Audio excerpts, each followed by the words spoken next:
Hello and welcome to Two Pigs in a Pod, a podcast for the people of glazing by the people of glazing. I'm George Lewis, editor at the People in Glazing Society, or more commonly known as PiGs, and I'll be your host.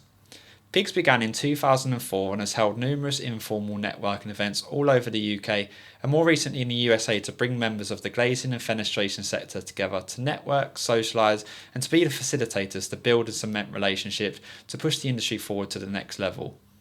The glazing sector has an abundance of stories, characters and opinions, and in each episode we'll aim to share some of those stories with people from throughout the whole supply chain and beyond, debating the industry's biggest talking points, while also getting to know them on a more personal level, discussing their careers within glazing and what the future of our sector looks like in their eyes. Our guest today is Simon Jarman. Nice to meet you, Simon, and welcome to the pod. Hi, George. How you doing? For those that don't know who you are, can you briefly explain who you are and what you do within our industry? So, I'm Simon Jarman. I am the owner of Clever Bean Accounting, which is I believe, the only business in accounting that specialises purely in double glazing companies. Okay. And how it's not always an easy sector to get into. It's not the usual sectors that people. How did you get into glazing in the first place? Completely by accident. So you're not the first person that said that. As I guess, perhaps is true of most people. But no. So I was probably only 27 or something. This was back in 1995, and I was working as an accountant for a greeting card company up north, looking for a job somewhere down London way, and I got approached by a recruiter to go and work for Everest. But the attractive thing at the time was that Everest was owned by a group called Karaoke, which was a FTSE 200 company at the time. So I'd obviously heard of Everest. I'd seen all the Ted Malt ads when I was a kid. So I knew it was a sort of blue chip-ish business. But the real attraction for me actually at the time was the much larger group. And I thought, I'll just go along to Everest for a year or two. And then maybe I'll get to move within the group. Yeah. Didn't quite work out like that. Okay, what before you started? Obviously, you come from a completely different sector. What did you know about glazing before you started at Everest? Absolutely nothing. No. So I guess it was still relatively early into my career when I joined the glazing industry. I think next year I'll have been in the industry for 30 years. So I had got quite limited experience when I first joined. Prior to that, I'd worked at a large accounting practice, one of what then was Big Six firms. And then I had a couple of roles in industry, one in a greeting card business, as I mentioned earlier, and also I worked in the steel sector for a while. And what was the glazing sector like when you first started it? Yeah, we obviously hear stories from the 90s and even back into the 80s with the white gold era. Like, what was your perception of the industry when you first started? Well, it very different to how it is now. Over the last 30 years, it's certainly evolved a lot. I know that the main difference is, as you say, at the time the market was really booming. It was, I would say, coming towards the end of the white gold era in 1995. But it was still all about PVC. And I guess the sort of sales approach was still a little akin to the white gold portrayal. I think that's changed a lot. I think it's softened considerably and for the better, I might add. So that's one area that's kind of really nice to see how the industry has evolved. I think there's been a kind of a big shift from the sort of power of the nationals to the power of the locals and the regionals, particularly more recently. So again, I feel like that's kind of a good step in the right direction. Back then, the products were very limited. It was kind of PVC or PVC. There were no or very, very limited foils, colours, options. You didn't have things like flush sash. So the range of product that is now available is just completely gone through the roof, as well as the range of materials. And I think maybe the other thing that's really changed is the regulation. When I first started, there was no Part L. So there was no requirement at all for thermal performance. There was no fencer, no surtax. None of that existed. And of course, over the period of time, that whole landscape has just evolved and evolved and evolved and become more and more regimented, and to the point where these days it's an incredibly large part of all of our lives. And how has your role changed? Obviously, you've worked within the finance mainly roles. Like, how has that changed over the years from when you started to how it is now? So I guess I've been very fortunate. My career has been quite varied. I started off as an accountant. I then transitioned into being a CEO. And then I've now transitioned back into being an accountant again. But I've worked in large companies, I've worked in small companies, I've worked inside the glazing sector, I've worked outside the glazing sector. So it's been a kind of really varied and interesting career for me. I was at Everest for 16 years, initially as an accountant, and then I ran that business for about 8 years. I left there, and then I did a buy-in in a small energy management business, so nothing to do with glazing whatsoever. Had that business for about 3 years, grew it, sold it. Then I came back into the glazing sector, working for a private equity company that was investing in the space at the time, and I did that for a couple of years. Then I went out of the sector again, and I worked for a graphics business that was supplying the automotive industry, partly in the UK, partly in South Africa, so that was really interesting international experience. And now, here I am with my own business, back in the glazing sector. Yeah. So like they say, even if you do get out, you always end up back in the glazing sector. Once it gets its claws into you, that's it. It's like Hotel California. Yeah. And do you think you say you've worked in the industry, outside of the industry, do you think you've brought bits of how you've worked in other industries into the glazing sector? Oh, for sure. I think in everything you do, you learn something new every day, and it just becomes a part of your armoury, a part of your kit bag. And business knowledge, business techniques are applicable very generically across many different sectors. Obviously, the glazing industry's got its own nuances, it's got its own specialisms, but a lot of what you would do typically in any business is applicable to this sector as well. Okay. And you say obviously now you've set up on your own business and your own accounting company. What was the reasoning behind going it alone and not working for big companies and smaller companies? What was the reason to do it by yourself? So I've worked for big companies, and I've worked for small companies. Before this, the largest company I worked for was turning over at its peak 175 million with 2,000 staff. The smallest was 3 million turnover with 20 staff. But the common theme with all of that was that I was always working for somebody else. And throughout all of that time, I guess I'd always harboured a bit of a desire to be my own lord and master. So I guess the first driver was to be master of my own destiny. But also I think I genuinely felt that I might be able to give something back to help businesses in this sector. I've got quite a lot of knowledge of the window industry itself, and I've got quite a lot of knowledge in business generally, and I felt hopefully I might be able to add a bit of value. Right. And what are some of the common questions you get? Like, you've worked for big companies, you've worked for small companies. What's the question that keeps cropping up in terms of accounting and what you do that actually doesn't seem to be going away and always gets asked? So, I mean, in this sector, initially at least, it's not often that I get asked an accounting question. The question that I get asked all the time is, I'm working really, really hard, but I don't seem to be making any money. How do I grow my business? How do I make it more profitable? But that's nearly always the number one question. And is that an easy question to answer? Typically, yes. Okay. Yeah, it normally is, because those business owners don't have a handle on what's going right and what's going wrong in their business. So I'm normally able to help them to see what's good and what's in need of a little bit of a tweak. Okay. And obviously a lot's changed in terms of how companies look after their finances.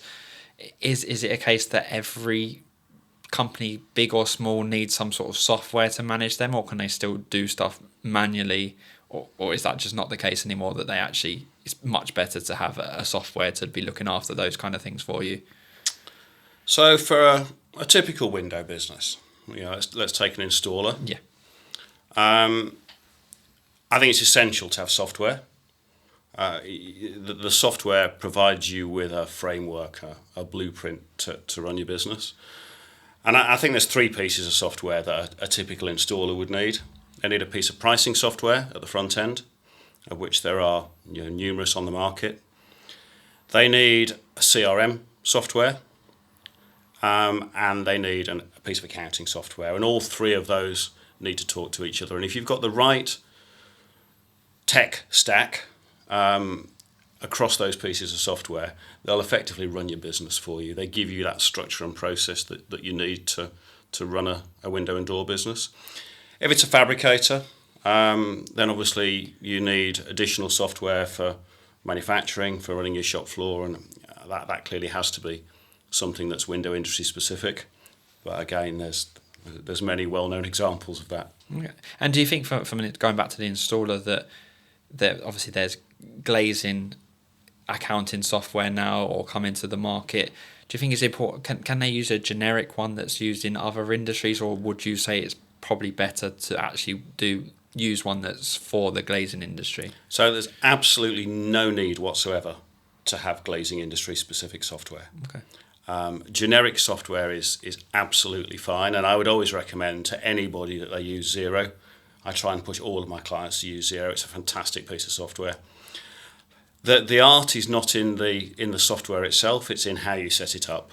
You've got to capture the right data, which most of our industry don't, because if you've got the right data at the front end, then you're able to produce the right information at the back end, which will really help the owner understand their business better to make the right decisions off the back of it. Yeah, and is that something that someone at a company can do without the need of someone like you to come in to help them out? Is it relatively easy in the first instance to set it up, or will they need your help first off? I'd say it's not easy, because you need the knowledge of what to set up in the first place. The actual process of setting up a chart of accounts in Xero is very straightforward, but knowing what chart of accounts you need, what data needs capturing, how to capture it, how to code all of your costs to the right areas, how to categorise them all, that is something that has come from years of experience. So I would say that, particularly again at the smaller end of the market, you've got owners of businesses that are stretched in every direction. These businesses are all resource light, and the owner has to be the sales director, he has to be the managing director, has to be the operations director, customer service director. You cannot expect someone to have that kind of financial knowledge. So I think they genuinely do need the support of somebody, ideally me, obviously, but of someone who's got that experience, but not just in accountancy, in accountancy and business in general. And I think there's kind of a really important distinction here. There are two types of finance. There's what I call compliance, which is the finance that you have to do by law to stay compliant with HMRC, with Companies House. So that's filing your statutory accounts at the end of the year, your corporation tax returns, your VAT returns, your payroll, complying with CIS, the things that you have to do. Those things add very little value to any business, but they're things that have to be done. The other type of finance is business finance. And this is the finance that gives you the information you need to run your business. Businesses ultimately are run by the numbers, and if you don't know your numbers, you don't know your business. And it's critical that you create a budget, you set a roadmap for your business. you create a set of KPIs that allows you to measure that performance, to be able to see what's going right, what's going wrong, and be able to take rapid action to either improve or fix the situation. So business finance is very forward-looking.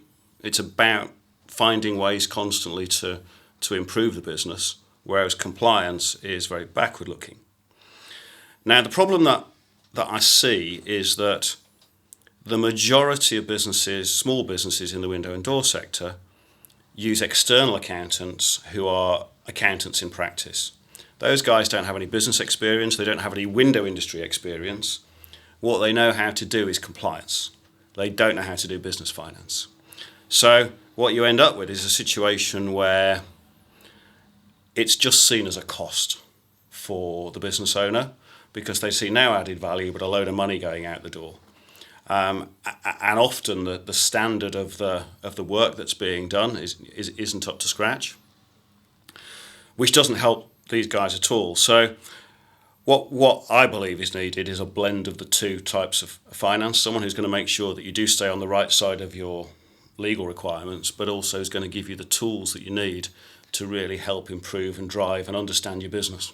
And is that easy to do, to have someone or a company to help you out? Is it? We obviously, at the end of the day, people will think, well, how much does that cost?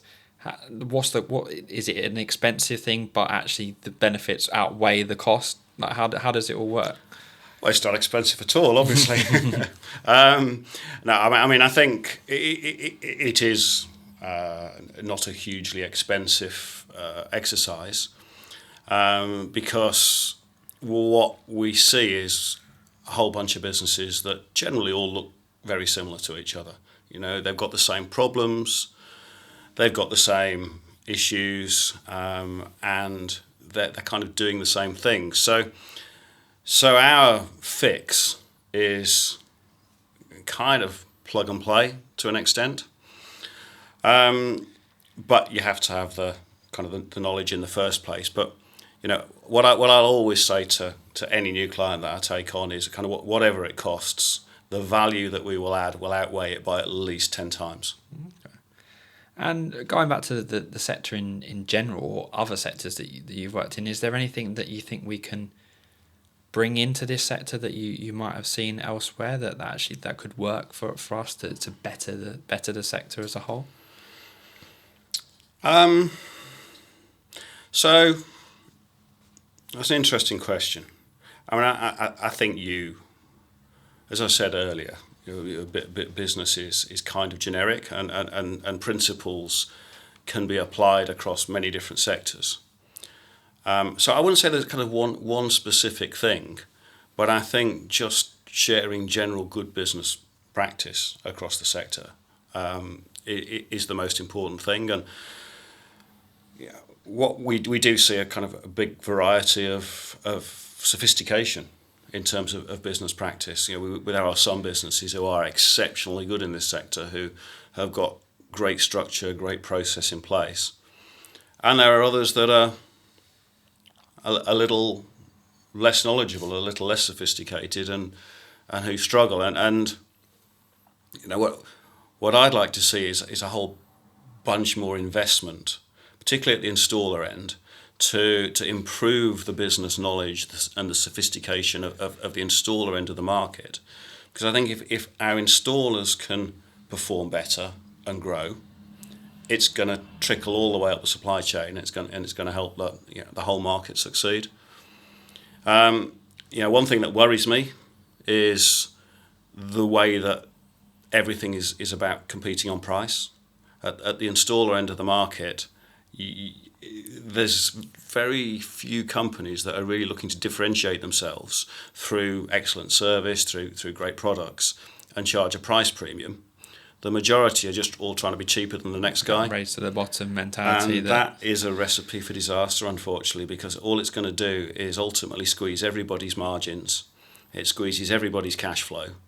And we end up with a situation where numerous businesses go out of the industry every year, and that's a real shame. Yeah. And I think that's a mindset that really needs to change. I think we need to see the consumer educated that the product is worth a lot more than we charge the consumer for it, and find a way of getting much better gross margins into this industry and kind of secure the long-term health of it. And so you say that that's the main, to stop this race to the bottom mentality, is to actually educate the homeowner and actually give them a better understanding of what they're actually buying. Well, I think you've got to educate the installer to educate the homeowner. Maybe there's some stuff that can be kind of done direct, but ultimately it's the installer that's giving the price, and it's the installer that has to justify that price. And the way they go about that is the most important thing. They've got to understand that what they're offering is a valuable product, and the best way to sell it is not to say it's cheaper than Joe Bloggs down the road. Yeah. From the conversation you're having with installers, is that doable? Are they happy to know what you're saying and actually take it on board to develop not only themselves but the industry as a whole? I think honestly it's a big task, because we're not educating a small bunch of people. There's 12,000 installers, I think, in the UK. So it's a big population to try and kind of move the tide on. But you've got to start somewhere, and I think that there are a number of great kind of industry bodies who are in a position to provide that kind of influence, whether it be trade federations, whether it be organisations like PiGs or many others. It's certainly not something that we alone can do as a small accounting practice. It's got to come from some of the bigger players. I also think that the fabricators and the systems houses have a big part to play in it. Ultimately they're the ones that are going to benefit from the installer base growing, and I think more time could be invested by those guys in training, education, and general performance improvement for their own customer base. Okay. And obviously you had transferable skills, you transferred from outside the sector in. What transferable skills have you seen throughout your career that someone from outside the industry we could actually use in our industry? Well, I think it kind of comes back to that same question that we talked about earlier, really, where you kind of got these generic business skills that are applicable across multiple sectors. I wouldn't say there's one thing that I've seen in all of the other businesses that I've worked at that is specifically applicable. I mean, I guess one business that I worked in supplied product to Ford and Toyota, and it was supplied to the line. So if it was late, the line stopped, and that meant huge penalties. So you just simply couldn't be late. So in a business like that, there's a degree of system and process that is so rigid that you cannot make a step wrong. Whereas we do see in our supply chain lots of poor on time in full scores, deliveries late, deliveries damaged, that type of thing. I don't think we're as good as our manufacturing and delivery as I have seen in other industries. Okay. And talking about from your point of view, from an accounting point of view, are those opportunities still there from someone that's maybe worked in a different part of another industry within finance? Can they be transferred into our sector, or would they need different kind of training or qualifications maybe? So I think that goes back to the earlier question about the type of finance that our industry needs. So you've got businesses up to, let's say, 6 or 7 million turnover. They're almost never going to have in-house finance. They can't justify the cost. And even if they could, they're not going to be able to attract a highly qualified person in, because the role would be too narrow for that highly qualified person. So I think you're only really looking at the larger businesses, the bigger fabricators and systems houses, larger glass processors and that type of thing. And I think there's as good an opportunity in those businesses for someone in finance as there would be in any other sector. I mean, in fact, I think it's a particularly interesting sector for someone in finance because there's so many different facets to it, particularly on the manufacturing side. Glass processing, for instance, you've got to understand all the waste and the yields, optimization, working out your gross margins by product type, understanding stock holding, cash flow forecasting. They're quite complex businesses, and they're quite demanding, and therefore, as an accountant, finance person, you learn quite a lot. But I think it's particularly applicable to the bigger businesses. Your average 5 million and down business is not going to have a finance person. Okay. And lastly, if someone approached you from outside the industry and said, I want to know a bit more about glazing and potentially get into the glaze, how would you sell it to them? Well, I've been here 30 years, so there must be something good about it. Although I think the Hotel California story maybe isn't the right one. Mm-hmm. I think it's an incredibly exciting and vibrant industry that's constantly evolving. It has its challenges, but I think being part of the solution to that actually can be quite attractive. And I think if you were to kind of paint the story that we talked about earlier, where over the last 30 years, how much the industry's changed, how much the shape of it has improved, I think just being part of that journey to help keep improving this industry and driving it forwards is an exciting prospect for anybody. Oh, great. Well, thanks for the answers to those questions. I think that our listeners and our viewers will get a lot out of the accounting side of things, which is not always spoke about in our industry or not on a wide basis. But we'll sort of end that part and go into a bit about you. We want to learn a bit about you as a person, not as an accountant. So I'll fire some quick fire questions at you, and just give me the first answer that comes into your head. Okay. So we'll start with, what's your favourite day of the week? Oh, Monday. Yeah, because it's the start of the week and excited to get going. No. Do you prefer talking over email or by phone? Oh, phone, always. It's always better to talk to somebody direct. What's your favourite thing to do outside of work? Skiing. Nice. What's your go-to karaoke song? We Are the Champions by Queen. What's your favourite place to visit? South Africa. No. And what was the first gig you ever attended, music gig? What was the first one? U2 at Roundhay Park. Ah, nice. That's not a bad one. We've had some sketchy first gigs. I think U2, you might just get away. Do I with win it. that one? Yeah. Okay. What time of day do you feel most in the zone? Are you a morning person or a night owl? 100% morning person. Yeah, I'm hopeless in the evening. Batteries have run flat. And lastly, just to go back to the industry, in a year's time, if we sat here in a year's time and I asked you how the industry or how you think the industry will be looking, do you think it will be in a better position or a worse position or about the same? I think it'll be better. I think it gets a little better year in, year out. And from what I've seen, it's been a good start to the year, certainly for my clients. It seems as though there was a lot of pessimism last year. A lot of the leads were down, whereas it's still quite early days, but I think the signs are quite good. I think in the news, there's a lot less about high interest rates, inflation. I think the consumer spending is very much driven by what we see in the media every day, and I think the media has softened, and I'm hoping that means that the consumers are opening up a little bit more, and that's kind of certainly what we've started to see in the first 5 or 6 weeks of this year. Perfect.